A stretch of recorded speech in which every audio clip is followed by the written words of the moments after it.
A very good evening to you. Thank you for joining us. Welcome to Sports Tonight. This is the Wednesday night edition of the show. Promises to be exciting, fun-filled, as always. And that's because we have put a lot together for you on Sports Tonight this midweek. My name is Toyi Ibitoye. I'd like to start by introducing to you those that will be starting off the show with me tonight. Well, the future of football, Seb Blatter, a few years ago, said the future of football is feminine.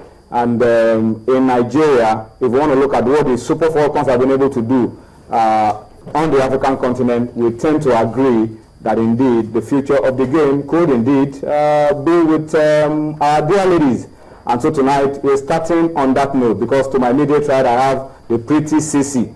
Sisi Omorobe is on Sports Tonight today. Obvious reasons why Sisi is on the show. But then you know the guy to my far right, he's been away for 3 weeks.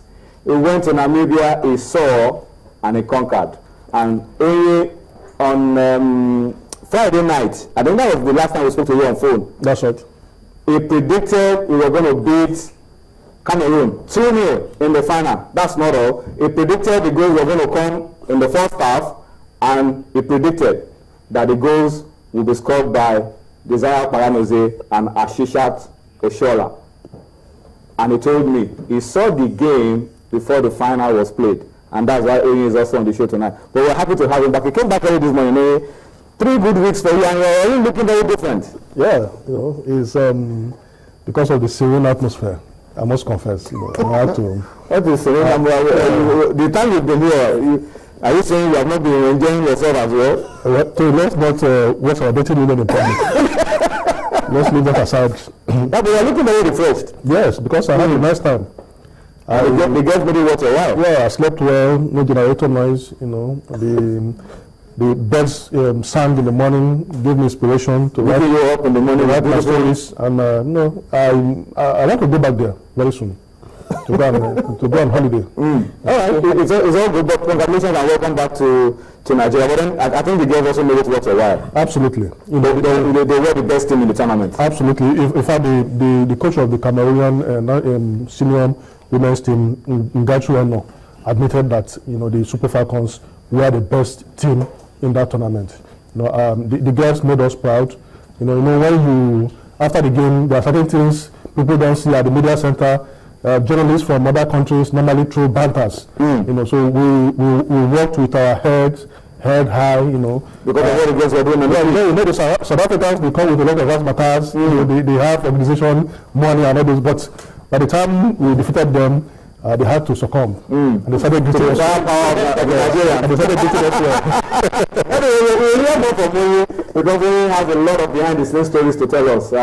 We'll be talking to Oye. He'll be giving us a lowdown on what he feels about the quality of the African Women's Championship, the future of the women's game on the African continent, the future of the African game in Nigeria.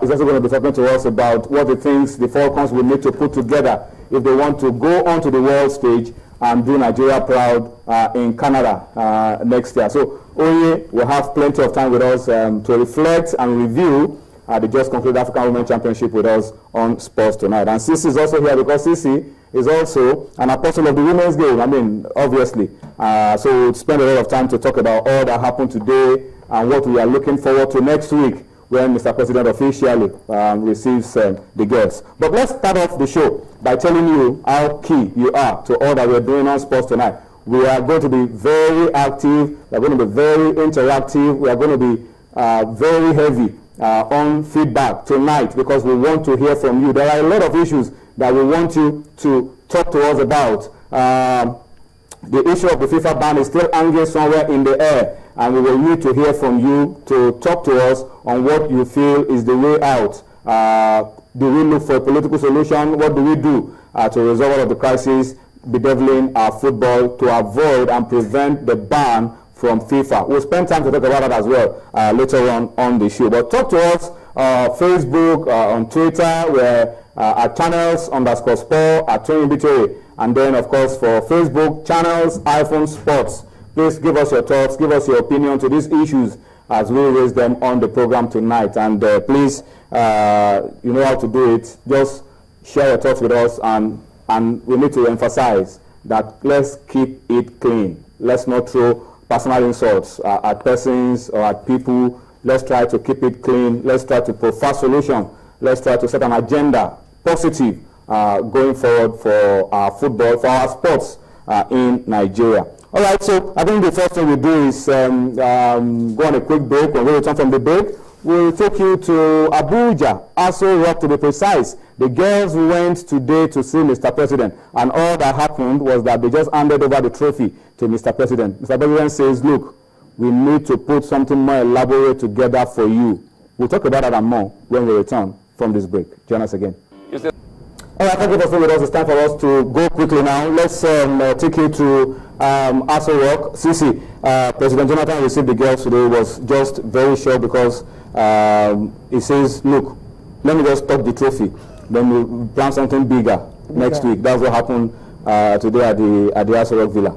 I think that's really a good gesture from the president because he wasn't really having the time, but he created that time out of the busy schedule because he was supposed to have the FEC meeting today. That's the Federal Executive Council meeting. So before that, he just created the time, and of course, he needed to see the girls because he said he wanted to just touch the trophy and also appreciate them for being able to win the African Women's Championship for a record 7th time. They gave him the trophy, and of course, he was really happy with the girls, and of course, he wanted them to be good ambassador of Nigeria and continue with the discipline they've portrayed so far at the tournament, taking that to the World Cup. And of course, just like you said, he wants an elaborate ceremony next week. That's November 5th to be precise. So by next week, the girls will be in Abuja again, and of course, they will get to meet with the president. That's when the reception will now take place, and of course, all the largesse that the president is promising. Who are those in that picture? NFL President Amaju Pinnick, is the Sports Minister Damishi, I beg your pardon, Sami Damagugu. I was almost saying Damishi Sango. That was a long time ago we had Damishi Sango. But that's NFL President, Sports Minister Sami Damagugu, and President Goodluck Jonathan, Coach Edwin Okon, Vice President Namadi Sambo, and the captain of the team, Evelyn Mwaboko. Yeah, she's there. So. That's good. That's and then the girls also introduce themselves one after the other.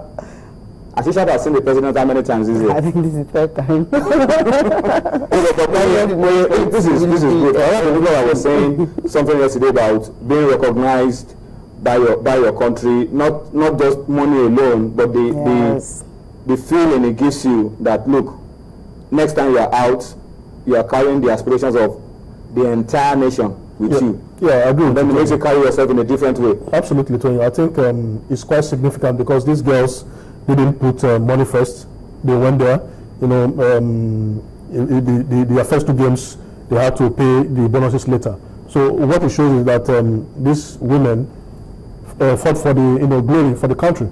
And glory of Nigeria first. Yes, and personal gain later. And I think it's